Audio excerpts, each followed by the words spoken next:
Assalamualaikum warahmatullahi wabarakatuh. Alhamdulillahirabbil alamin. Allahumma shalli ala sayyidina Muhammad wa ala ali sayyidina Muhammad. Apabila manusia menginginkan ma'rifatullah atau mengenal Allah pada zat yang Maha Esa, Maha Tunggal, Maha Ganjil, maka manusia tersebut haruslah menjadi ganjil di hadapan Allah. Maksudnya harus menjadi orang yang langka. Karena Allah itu Maha Ganjil, Maha Esa, menyukai yang ganjil-ganjil. Sultanul Aulia Syekh Abdul Qadir Al-Jilani, Wali Kutub, mengatakan, jadilah orang yang terbaik di zamanmu. Kita ketahui Allah berfirman di dalam surat Asy-Syura ayat 11 bahwa Allah itu laisa kamitslihi syai'un. Tidak ada sesuatu pun yang serupa dengannya. Baik itu tidak ada sesuatu yang serupa dalam hal zatnya, dalam hal af'alnya atau perbuatannya, dalam hal asma-asmanya atau nama-namanya, dan tidak ada yang serupa dengan sifat-sifatnya. Maka manusia jika ingin masuk pada barisan orang-orang yang dicintai oleh zat yang Maha Ganjil, dia harus menjadi ganjil dahulu dengan sarana takwa. Oleh karena itu, saya akan bagikan kisah nyata tentang ma'rifatullahnya seseorang di akhir zaman dengan keganjilan dalam hal ketaatannya kepada Allah Subhanahu wa taala, baik itu di saat ramai dan di saat sepinya. Sebutlah namanya Fulan, bukan nama yang sebenarnya. Fulan adalah seorang laki-laki, salah satu cicit dari almarhum Kiai Haji Hasan Sepuh Genggong yang terkenal kewaliannya di Jawa Timur. Ketika Fulan berada di atas trotoar di pinggiran jalan, Fulan melihat seorang ibu dan seorang anak yang ingin menuju ke tempat rekreasi. Fulan merasakan kebahagiaan mereka, sehingga dia akhirnya menjadikan apa yang dilihatnya itu menjadi sarana beribadah kepada Allah. Sebagaimana Allah Ta'ala berfirman tentang diciptakan jin dan manusia untuk beribadah kepadanya. Fulan setelah melihat kebaikan yang diterima oleh ibu dan anak itu, dia jadikan sarana takwa, mendoakan kebaikan mereka supaya apa? Mereka berdua selamat menuju ke tempat rekreasi mereka dan kembali dengan selamat juga pada rumah yang mereka cintai. Fulan mendoakan dengan meneteskan air mata saat berada di pinggiran jalan raya, saat ramai-ramainya orang berlalu lalang. Fulan hanya fokus kepada mereka berdua.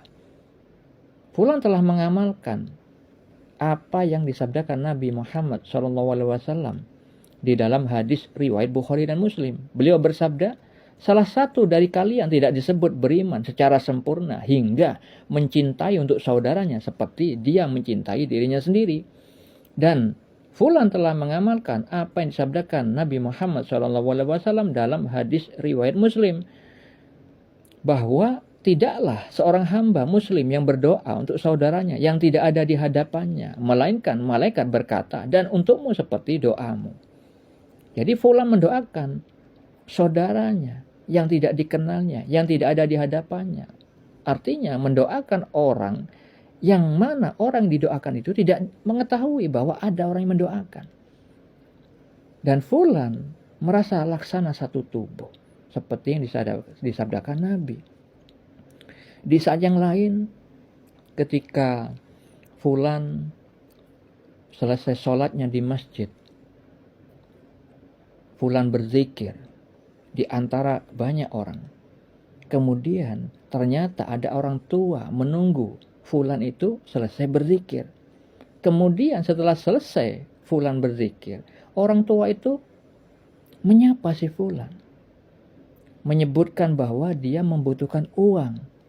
Karena orang tua itu berada di salah satu kota di Jawa Timur, mencari anaknya tapi tidak ketemu sampai kehabisan duit dan ingin kembali pulang ke kampungnya. Entah kenapa Fulan yang dipilih oleh Allah. Fulan melihat banyak orang di sana, tapi Fulan yang dipilih oleh Allah. Dan Fulan merasakan kehadiran Allah yang telah menghadirkan orang tua itu menjadikan sarana ujian, sarana ketakwaan kepada si Fulan. Padahal Fulan di saat itu kehilangan sarana pekerjaannya. Karena dia telah diusir dari kontrakannya, komputernya telah diambil juga oleh pemilik kontrakan. Karena Fulan tidak mampu membayarnya. Begitu juga baju-baju yang ada di tasnya sudah diambil semua.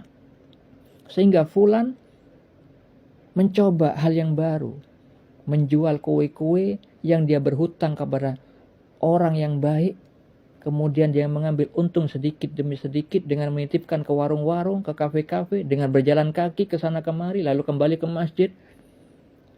Dan ketika saat itu dihadirkan orang tua yang tidak punya uang, di mana Fulan pun sebenarnya membutuhkan uang untuk anak dan istrinya.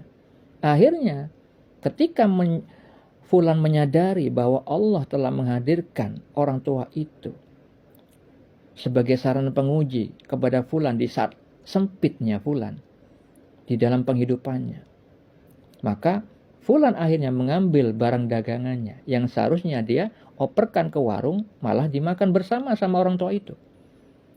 Mengajak ngobrol orang tua itu, akhirnya setelah selesai makan, sebagian sisanya disuruh ambil semua oleh orang tua itu, dibawa pulang.